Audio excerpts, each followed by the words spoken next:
शिवाय। ओम नमः शिवाय। ओम नमः शिवाय। ओम नमः शिवाय। दोनों पति पत्नी तपस्या कर रहे हैं, फल भी दुगुना प्राप्त होगा। किंतु मैं तो बाल ब्रह्मचारी हूं, पत्नी है ही नहीं। सुवर्चा के समान यदि मेरी भी पत्नी होती, मेरे साथ तपस्या करती, तो मेरी तपस्या का फल भी दुगुना होता और भगवान शिव मुझे शीघ्र ही दर्शन भी देते। अब पत्नीहीन मुझ बाल ब्रह्मचारी की तपस्या न जाने भगवान भोलेनाथ तक कब पहुंचेगी। ओम नमः शिवाय।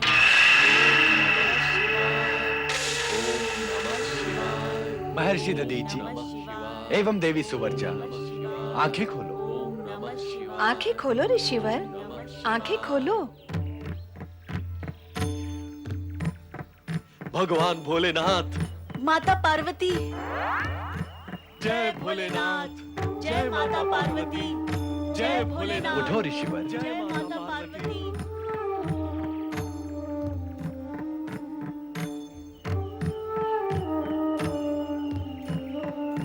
अपनी मनोकामना कहो ऋषिवर।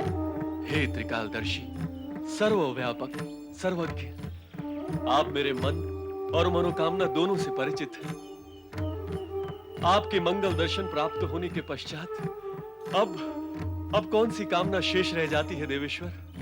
अब तो केवल यही कामना है कि जन्म जन्मांतर तक आपकी आराधना करता रहूं प्रभु। ऋषिवर, आप अपनी पत्नी सहित हम जैसा पुत्र प्राप्त करने के लिए बहुत समय से आराधना कर रहे हैं। हम आपकी मनोकामना पूर्ण करते हुए वरदान देते हैं कि आपको पिपलाद नामक रुद्र अवतारी पुत्र प्राप्त होगा, जिसके दर्शन मात्र से शनि ग्रह की सारी बाधाओं का अंत होगा। आपके दर्शन और वरदान पाकर हम धन्य हुए देवाधिदेव। और महर्षि दधीचि, आपने जन्म जन्मांतर तक हमारी आराधना करते रहने का निश्चय व्यक्त किया है और अपने तन को तप से तपाया है। इसलिए हम आपकी अस्थियों को वज्र के समान अटूट बन जाने का भी वरदान देते हैं। आपके वरदानों से हमारा जीवन सफल हो गया प्रभु, हम धन्य हो गए। भोलेनाथ, माता पार्वती, आपका एक और भक्त आपके दर्शन प्राप्ति के लिए तपस्या कर रहा है। कृपया आप उसे भी आशीर्वाद दें, कृपया दृष्टि डालें उस पर। नारद, हम यहाँ दर्शन देने नहीं, वरदान देने आए हैं। इसलिए हम तुम्हें भी बिन मांगे ही कामना पूर्ति का वरदान देते हैं। नारद, अब से कुछ ही समय पूर्व तुमने मन ही मन ये कामना की थी कि यदि तुम्हारी भी पत्नी होती और तुम्हारे साथ तपस्या करती, तो तुम्हारी तपस्या का ताप भी द्विगुना हो जाता। तो क्या हुआ भोलेनाथ? हुआ नहीं, होगा। क्या? हम तुम्हें वरदान देते हैं कि तुम्हें शीघ्र ही एक निष्ठावान धर्म पत्नी प्राप्त होगी। मैं बाल ब्रह्मचारी हूं प्रभु, मुझे नहीं चाहिए आपका विचित्र और विनाशकारी वरदान। आप हंस रही हैं? भोलेनाथ, आप अपना ये वरदान वापस ले लें। देख रहे हैं ना आप, मेरी जग हंसाई आरंभ हो चुकी है। एक बार दिया हुआ वरदान वापस नहीं लिया जाता नारद। अब तो तुम्हें गृहस्थ जीवन का आनंद भोगना ही होगा। तुम्हारा कल्याण हो। और हाँ नारद, अगली बार कैलाश पर अकेले नहीं आना। आओ तो अपनी धर्मपत्नी को साथ लेकर ही आना। नारायण नारायण के द्विगुणे उच्चारण से कैलाश भी गूंज उठेगा। आप भी माता, आप भी।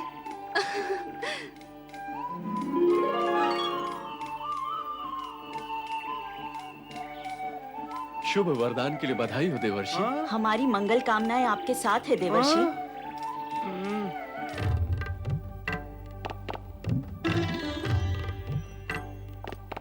स्वामी, आपने बाल ब्रह्मचारी नारद को गृहस्थ जीवन का विचित्र वरदान क्यों दे दिया?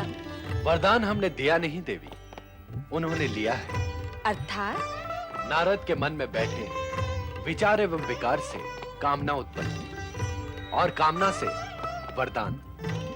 ब्रह्मा जी की भी यही इच्छा थी कि अपने बाल ब्रह्मचारी होने पर अभिमान करने वाले नारद को एक बार गृहस्थ धर्म का अनुभव होना ही चाहिए।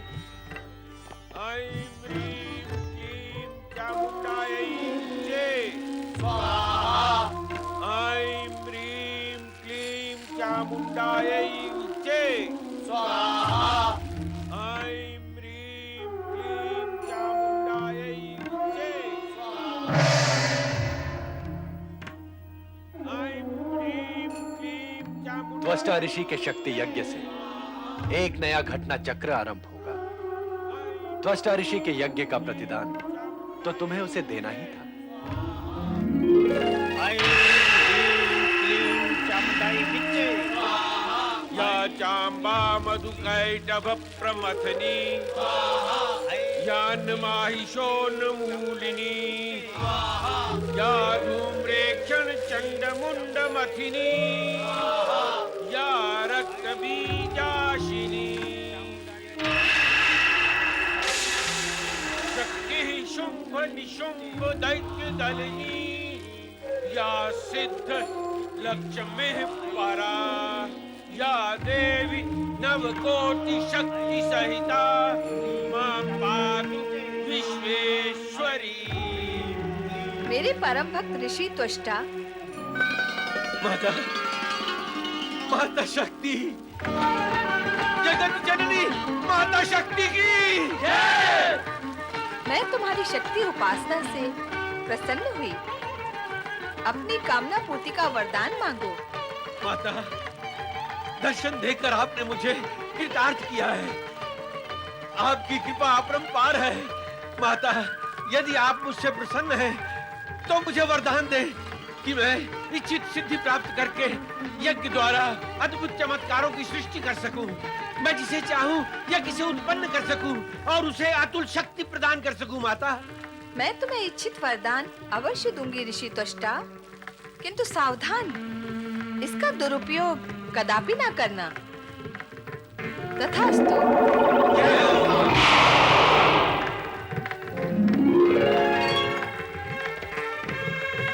आप धन्य हैं माता, आपने मुझे शक्ति प्रदान की।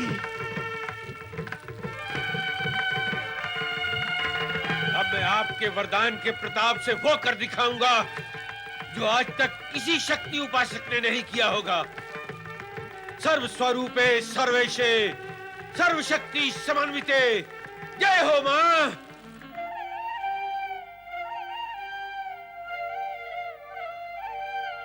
स्वामी, आप क्या मेरे मन में उठे प्रश्न को जानकर मुस्कुरा रहे हैं? देवी, हम जानते हैं कि तुम हमारी सृष्टि रचना और विधान की विचित्रता पर चकित हो रही हो। तुम सोच रही हो कि त्वष्टा की शक्ति उपासना का उद्देश्य क्या है और इसका परिणाम क्या होगा। स्वामी, मेरे मन का प्रश्न तो आपने जान ही लिया, अब इसका उत्तर भी दे। इस समय इस प्रश्न का उत्तर देना हमारे लिए संभव नहीं है देवी। हाँ, हम संकेत अवश्य दे सकते हैं। इसका अर्थ तो यही हुआ कि आप भावी और विशेष सत्य मुझसे छुपाना चाहते हैं। प्रणाम परमपिता। प्रणाम माता। तुम्हारा कल्याण हो। कल्याण? नारायण नारायण। भगवान भोलेनाथ ने तो मेरे कल्याण का आयोजन कर डाला, फिर आप मेरे कौन से कल्याण की बात कर रहे हैं परमपिता? माता, क्या आप मुझसे रुष्ट हैं? क्या मुझसे कोई अपराध हो गया है? आपने मेरे प्रणाम का उत्तर नहीं दिया। मैं तुमसे नहीं, ब्रह्मदेव से रुष्ट हूं नारद। क्यों भला? इसलिए कि इन्होंने मेरे प्रश्न का उत्तर नहीं दिया और अब वे तुम्हारी प्रश्नावली का उत्तर देंगी अथवा नहीं, यही जानना चाहती हूँ। आप रुष्ट न हो माता। परमपिता ब्रह्मा जी से करने के लिए मेरे पास प्रश्न है ही नहीं। अब तो मैं स्वयं ही एक प्रश्न बन गया हूँ। ऐसा क्यों कह रहे हो नारद? जो सत्य है वही कह रहा हूं परमपिता, आपको तो ज्ञात होगा ही, मैंने तपस्या करके भगवान भोलेनाथ से एक विचित्र प्रकार का वरदान ना चाहते हुए भी प्राप्त कर लिया है। अब उस वरदान का परिणाम क्या होगा ये मैं नहीं जानता। ये सत्य है नारद कि तुम पर शीघ्र ही घोर विपत्ति आने वाली है। तुम सावधान रहना। कैसी विपत्ति परमपिता? देखो नारद, भगवान शिव ने वरदान दिया है तो ये निश्चित है कि तुम्हें धर्म पत्नी अवश्य प्राप्त होगी। तुम इससे बच नहीं सकते, इसलिए मानसिक रूप से इसके लिए तैयार हो जाओ। विधि को टालना तो विधाता के भी वश में नहीं है। जो होगा सहन करूंगा। किंतु क्या कुछ प्रश्न करना चाहते हो? हाँ नारद, प्रश्न करने ही तो आए हैं और आपको उसका उत्तर देना है। प्रश्न नहीं, सूचना है माता। परमपिता, अचानक मेरी भेंट मेरे बाल सखा और भांजे तथा आपके नाती पर्वत से हो गई।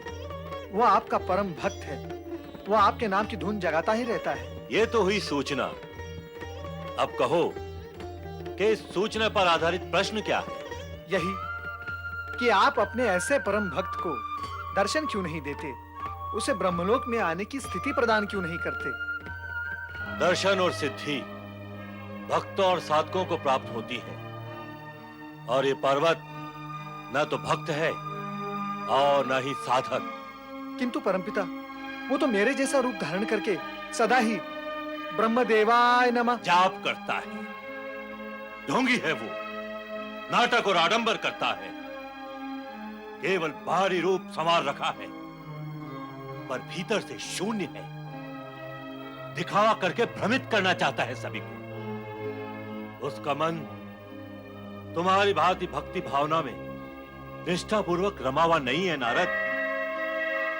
वो तुम जैसा बनना चाहता अवश्य है, किंतु कभी बन नहीं पाएगा। उससे कहो कि ब्रह्मा विष्णु और महेश को प्रसन्न करने का और वरदान प्राप्त करने का विचार त्याग दे। जैसी प्रभु की इच्छा। परमपिता, अब मुझे आज्ञा दें। देवी, नारद के विषय में कुछ प्रश्न करना चाहती हो? नहीं, मुझे किसी के विषय में कुछ भी नहीं पूछना है। मुझे भी इतनी सिद्धि तो प्राप्त है कि इच्छा होने पर मैं सब कुछ जान लूं। जय जय ब्रह्मदेव, जय जय ब्रह्मदेव। नारायण नारायण नारायण, भजमन नारायण नारायण नारायण। जय जय ब्रह्मदेव, जय जय ब्रह्मदेव, जय जय नारायण नारायण। नारद, मित्र नारद, मैं तुम्हारी ही खोज में भटक रहा था। चले आओ, चले आओ। कोई लाभ नहीं, कोई लाभ नहीं। मुझे खोजने का मित्र पर्वत सब व्यर्थ हो गया। क्या कह रहे हो मित्र नारद? मैं ये कह रहा हूँ कि तुम ब्रह्मा विष्णु महेश को प्रसन्न करने का विचार त्याग दो। मैं अभी अभी परमपिता ब्रह्मा जी से मिलकर आ रहा हूँ। क्या कहा ब्रह्मदेव ने? उन्होंने तुम्हारे संदर्भ में जो कुछ कहा, क्या तुम सुन पाओगे? हाँ हाँ, कहो तो। विचार कर लो मित्र पर्वत, क्या तुम सुन सकोगे? कहोगे तो सुन भी लूंगा। नारायण नारायण। तो सुनो पर्वत, परमपिता ब्रह्मा जी ने ये कहा है कि पर्वत ढोंगी, आडंबरी और नाटकीय है। वो जो नहीं है वो होने का दिखावा करता है। उसके मन में सच्ची भक्ति और आस्था भी नहीं है। उसे ब्रह्मा विष्णु और महेश को प्रसन्न करके उनके दर्शन करने का विचार त्याग देना चाहिए, ये कहा है। मित्र नारद, ब्रह्मदेव चाहे जो भी कहें, किंतु मैं अपने निश्चय पर अटल रहूंगा। परंतु इस अटलता का लाभ क्या मित्र पर्वत? मैं ऐसी कठोर तपस्या करूंगा कि उन तीनों को प्रसन्न होकर मुझे इच्छित वरदान देना ही होगा। तीनों को क्यों? मैं ब्रह्मदेव की तपस्या नहीं करूंगा। मैं अभी इसी क्षण से ब्रह्मदेव की आराधना समाप्त करता हूं। जो देवता अपने भक्त की अवहेलना और अपमान करे उसकी भक्ति और आराधना से क्या लाभ? ऐं ह्रीं क्लीं शक्ति रूपायै ऐं ह्रीं क्लीं शक्ति रूपायै नारायण नारायण। मित्र पर्वत, भूल जाओ भी इस प्रसंग को, और वो देखो शक्ति के उपासक ऋषि त्वष्टा, उनके पास चलते हैं और चलकर देखें कि प्राप्त की हुई सिद्धियों से वे क्या क्या चमत्कार दिखा रहे हैं। आओ चले। नारायण नारायण। कव्यार्थ अलौकिक पशु पक्षियों यज्ञ से उत्पन्न हो।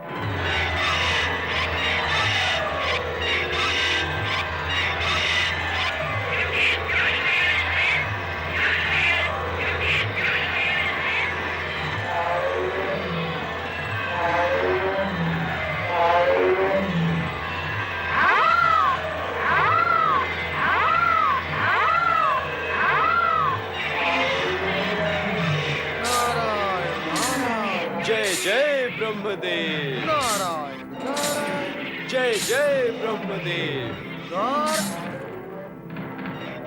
मित्र नारद, कहो पर्वत। क्या तुम भी वही देख रहे हो जो मैं देख रहा हूँ? मैं भी यही प्रश्न तुमसे पूछने वाला था। मैं तो ये कब से देख रहा हूँ। मां जगदम्बे का वरदान फलित हुआ। मेरी चमत्कारी सिद्धियां सफल हुई।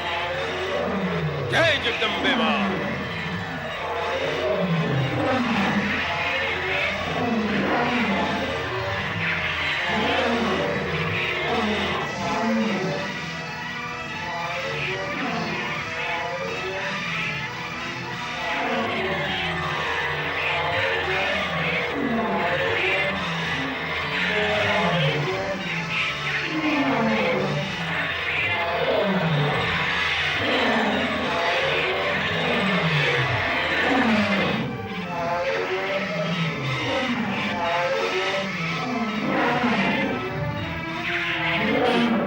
ये विचित्र, भयंकर और विभिन्न पशु पक्षी कहां से आ रहे थे गुरु? जगत जननी माता शक्ति की जय। जगत जननी माता शक्ति की जय। देवराज, ये विचित्र पशु पक्षी शक्ति उपासक ऋषि त्वष्टा ने यज्ञ से उत्पन्न किए हैं। उन्होंने ये अद्भुत शक्तियां माता शक्ति के वरदान से प्राप्त की हैं, जिनका उपयोग वो देवताओं के विरुद्ध करेंगे। सिंहवाहिनी माता शक्ति की जय। असुर मर्दनी महादेवी शक्ति की जय। शक्ति के उपासक ऋषि त्वष्टा को प्रणाम। प्रणाम महामुनि। मैं परमपिता ब्रह्मा जी का मानस पुत्र नारद आपके दर्शनार्थ यहाँ उपस्थित हुआ हूँ। और मैं ब्रह्मदेव का नाती देवर्षि नारद के साथ आपके दर्शन का लाभ लेने आया हूँ। ऋषिवर, आपके द्वारा यज्ञ से उत्पन्न दिव्य, अलौकिक और अद्भुत पशु पक्षी देखकर अति आनंद हुआ। मन में जिज्ञासा उठी, सो चले आए। अति सुंदर, अति अद्भुत और विचित्र हैं ये पशु पक्षी। ऐसे पशु पक्षी इसके पूर्व हमने कभी नहीं देखे महामुनि। किंतु ऋषिवर, इन सब पशु पक्षियों को यज्ञ से उत्पन्न करने का उद्देश्य क्या है? उद्देश्य? हम स्वर्गाधिपति देवराज इंद्र को इस सत्य से परिचित करवाना चाहते हैं कि जो वस्तु वो अपने कल्प वृक्ष से प्राप्त नहीं कर सकते, उसे हम इस यज्ञ कुंड से प्राप्त करने की शक्ति और सामर्थ्य रखते हैं। हम देवराज इंद्र का गर्व खंडित करना चाहते हैं कि केवल वही शक्ति और क्षमता के अधिकारी हैं। इसीलिए हमने सभी पशु पक्षी स्वर्गलोक भेज दिए हैं। क्षमा करें ऋषिवर, गर्व से गर्व कभी खंडित तो होता नहीं। इतने पर भी यदि देवराज इंद्र का गर्व खंडित हो भी गया, इससे आपको क्या लाभ होगा? इंद्र हमारी शक्ति, क्षमता और सामर्थ्य की श्रेष्ठता को स्वीकार कर लेंगे। उससे क्या होगा? अपनी श्रेष्ठता मनवाने और इस प्रकार मान्यता प्राप्त कराने के प्रयत्न में इससे पूर्व भी कई तथाकथित महापुरुष दुष्कर्म करके असफलता प्राप्त कर चुके हैं। तुम बोलते बहुत हो नारद। नारायण नारायण, मैं बोलता हूं तभी तो भीतर छिपे रहस्य और सत्य खोलता हूं। नारद, पर्वत, मेरे प्रिय शिष्यों, तुरंत स्वर्गलोक पहुंचो। हम तुमसे तुरंत मिलना चाहते हैं।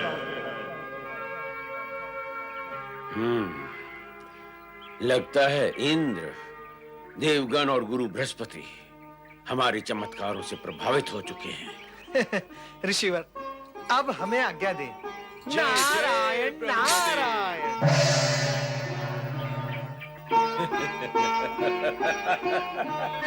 नारायण नारायण। जय जय ब्रह्मदेव। नारायण नारायण। जय जय ब्रह्मदेव। नारायण नारायण। जय जय ब्रह्मदेव। नारायण नारायण। जय जय ब्रह्मदेव। जय जय गुरुदेव। देवर्षि, आपके साथ ये कौन है? ये पर्वत मुनि है। अच्छा, इससे पूर्व तो इन्हें हमने आपके साथ कभी देखा नहीं। देवराज, ये दोनों हमारे शिष्य रह चुके हैं। नारद से तो भेंट होती ही रहती है, किंतु पर्वत ने आश्रम से विदा लेने के पश्चात हमसे भेंट नहीं की। न जाने कहां भटकता रहता है। क्षमा कीजिए गुरुदेव, मैं भटकता नहीं, इसीलिए भेंट ना कर सका। तो फिर कहां रहते हो? मैं ब्रह्मा जी की आराधना से सिद्धि प्राप्त करने के लिए हिमाचल में गुप्त रूप से एक स्थान पर रह रहा था, परंतु ना तो अभी तक मुझे ब्रह्मा जी के दर्शन हुए और ना ही ब्रह्मलोक पहुंचने की शक्ति प्राप्त हुई। जय जय ब्रह्मदेव। नारद की संगति में कैसे आए? बाल सखा नारद से अचानक मेरी भेंट हो गई और इनसे भेंट करके मेरे मन में अपूर्व उत्साह का संचार हुआ। अब मैं अपनी तपस्या से ब्रह्मा विष्णु महेश को प्रसन्न करके रहूंगा। जय जय ब्रह्मदेव। कहें गुरुदेव, आपने किस उद्देश्य से हमें बुलाया है? मैं बताता हूं देवर्षि। देवर्षि, आपने त्वष्टाश्रम जाकर उनके चमत्कारों को निकट से देखा है। हमें भी पता चला है कि वो शक्ति की कृपा से तथा यज्ञ द्वारा ऐसी मनोवांछित वस्तुएं प्रकट कर सकते हैं जो कि हमें कल्प वृक्षों से भी प्राप्त नहीं हो सकती। ये सत्य है, हमने उनके अद्भुत चमत्कारों को प्रत्यक्ष देखा है। अपने चमत्कारों द्वारा वे जगत को चमत्कृत एवं प्रभावित करने का प्रयत्न कर रहे हैं। जय जय ब्रह्मदेव। चमत्कारी के चमत्कारों से जग को चमत्कृत होना भी चाहिए।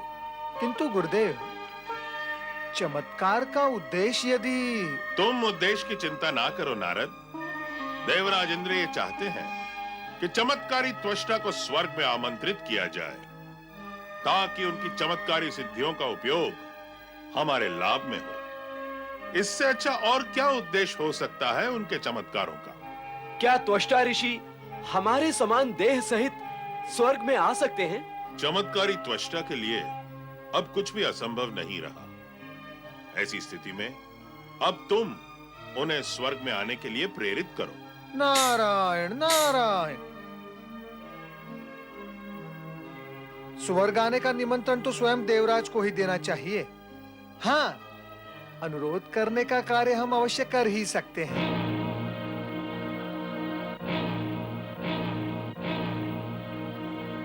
परंतु कहीं उन्होंने हमारा आमंत्रण ठुकरा दिया तो? जब नारद, देव ऋषि नारद हमारे साथ हैं, तब तक चिंता का कोई कारण नहीं है देवराज। वो अपने प्रभाव, वाक्पटुता और व्यवहार कुशलता का उपयोग करके ये सुनिश्चित कर देंगे कि त्वष्टा आपका निमंत्रण स्वीकार करने पर विवश हो जाए। अहंकारी सृष्टि रूपायै, अहंकारी सृष्टि रूपायै, अहंकारी प्रतिपालिके, अहंकारी प्रतिपालिके, क्लिंकारी काल रूपिण्यै, क्लिंकारी काल रूपण्यै, बीज रूपे नमोस्तुते, बीज रूपे नमोस्तुते। जय मां जगदम्बे, जय मां जगदम्बे, जय मां जगदम्बे, जय मां जगदम्बे। शक्ति उपासक ऋषि त्वष्टा की जय। ऋषि त्वष्टा, आप धन्य हैं। आपकी चमत्कारी सिद्धियों की प्रशंसा कैसे की जाए, ये मैं नहीं समझ पा रहा हूं। आपने तो जगत में एक अभूतपूर्व कीर्तिमान स्थापित कर दिया है। ये सब उस मां शक्ति भवानी की कृपा है देवराज। आप तो ये बताएं, आपने यहाँ आने का कष्ट कैसे किया? ऋषिवर, हम आपको स्वर्ग चलने का निमंत्रण देने आए हैं। निमंत्रण? स्वर्गलोक चलने का? नहीं देवराज, नहीं। स्वर्गलोक चलने का आपका निमंत्रण मुझे स्वीकार नहीं है। स्वर्गलोक ले जाकर आप हमें देवताओं की श्रेणी में रखकर हमें अपना आज्ञाकारी बनाना चाहते हैं। इंद्र सभा की शोभा का अलंकार बनाना चाहते हैं आप मुझे। नहीं, मैं ऐसा अलंकरण बनना नहीं चाहता।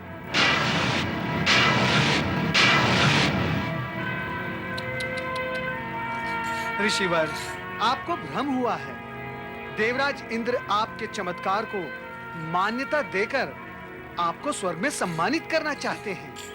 स्वर्ग में आपका स्थान और श्रेणी देवताओं से श्रेष्ठ होगी। और ऋषिवर, आपको स्वर्ग में गुरु जैसा सम्मान प्राप्त होगा। असंभव, सर्वथा असंभव। जब स्वर्गलोक में देवगुरु बृहस्पति गुरु के स्थान पर सम्मानित है, तो हमें गुरु का स्थान प्राप्त कैसे होगा? देवराज, यदि आप इन्हें स्वर्ग ले जाना चाहते हैं, तो इन्हें आपको गुरु का सर्वोच्च स्थान देना ही होगा। ऋषिवर, आपका स्थान देवगुरु बृहस्पति के स्थान के समकक्ष होगा। अब तो आप स्वर्ग चलेंगे ना? चलूंगा, किंतु आपको स्वर्गलोक में शक्ति उपासना की नई परंपरा प्रारंभ करनी होगी। अर्थात? आप, देवगुरु बृहस्पति, देवी शची और सभी देवगण को माता शक्ति की नियमित रूप से पूजा उपासना करनी होगी। ऋषिवर, हम आपकी हर इच्छा का सम्मान करेंगे। बस अब आप शीघ्र ही स्वर्गलोक चलकर उस लोक को अपनी उपस्थिति से पवित्र करें। देवराज इंद्र, मान, सम्मान और प्रतिष्ठा के बंधन में आपने हमें बांध लिया है। अब तो हमें आपकी इच्छा का सम्मान करना ही होगा। इंद्र से मान्यता प्राप्त करने के फेर में पड़कर ही तो तुम चमत्कार कर रहे थे ऋषि त्वष्टा। अब जाओ स्वर्ग और देखो विधि का खेल। आप दोनों के सहयोग से ऋषि त्वष्टा कृपालु होकर हमारे साथ स्वर्ग चल रहे हैं। आप दोनों हमारे धन्यवाद के पात्र हैं। आइए ऋषिवर, स्वर्ग के लिए प्रस्थान करें। चलिए देवराज इंद्र। आओ मित्र नारद, अब हम दोनों साथ साथ चलकर पृथ्वी विहार करें। पृथ्वी विहार? नारायण नारायण। किंतु मित्र, हम जाएंगे कहां? पहले तो तुम मेरे आश्रम में चलकर मेरे अतिथि बनो। उसके बाद वहां चलकर विचारेंगे कि कहां चलना है। मित्र, मेरी विवशता यह है कि मैं एक ही स्थान पर अधिक समय तक अतिथि बनकर नहीं रह सकता। यदि पृथ्वी भ्रमण करना ही है, तो आओ हम आकाश मार्ग से चलें। ये उचित रहेगा। चलिए। नारायण नारायण। स्वर्गाधिपति देवराज इंद्र की शक्ति उपासक ऋषि त्वष्टा की शक्ति उपासक ऋषि त्वष्टा की देवी शची, ऋषि त्वष्टा ज्ञानी ध्यानी ही नहीं, अनेक चमत्कारी सिद्धियों के स्वामी भी हैं। ये तो हम स्वर्ग निवासियों का सौभाग्य है कि ऐसे परम श्रेष्ठ ऋषि के दर्शन हुए। और देवी शची, हमने ऋषि त्वष्टा को देवगुरु बृहस्पति के अनुरूप ही सम्मान देने का वचन दिया है। और यह है हमारे देवगुरु बृहस्पति। इनका आशीर्वाद सदा हमें प्राप्त रहता है ऋषिवर। केवल आशीर्वाद ही प्राप्त है? यदि हमारी भांति सिद्धियों को अपने वश में किया होता, तो आशीर्वाद के साथ साथ सिद्धियां भी अवश्य प्राप्त होती और फिर हमें स्वर्ग लोक लाने की आवश्यकता न होती। देवराज इंद्र की आकांक्षाएं बहुत बड़ी हैं ऋषि त्वष्टा। हमें संदेह है कि आपकी सिद्धियां उन्हें पूर्ण कर पाएंगी। नमस्कार। देवराज इंद्र, दिए गए वचन के अनुसार आप शीघ्र ही शक्ति मंदिर की स्थापना करें और शक्ति पूजा उपासना प्रारंभ करें। शक्ति पूजा के बिना हम एक दिन भी स्वर्गलोक में नहीं रह सकते। मैं इसके लिए वचनबद्ध हूँ ऋषिवर, और दिए गए वचन के अनुसार मैं शीघ्र ही शक्ति मंदिर स्थापना की व्यवस्था करता हूँ। देव शिल्पी विश्वकर्मा को बुलाया जाए। देव शिल्पी विश्वकर्मा आ रहे हैं ऋषिवर, और वो देखते ही देखते शक्ति मंदिर का निर्माण कर डालेंगे। आज्ञा करे देवराज। देव शिल्पी विश्वकर्मा, आप यथाशीघ्र स्वर्ग में शक्ति मंदिर का निर्माण करें। स्वर्ग में शक्ति मंदिर? हाँ देव शिल्पी, अब से स्वर्ग में शक्ति पूजा की प्रथा एवं परंपरा आरंभ होगी। आप शीघ्र ही इस कार्य को पूर्ण करें। आपकी आज्ञा अनुसार शक्ति मंदिर का निर्माण शीघ्र ही हो जाएगा देवराज।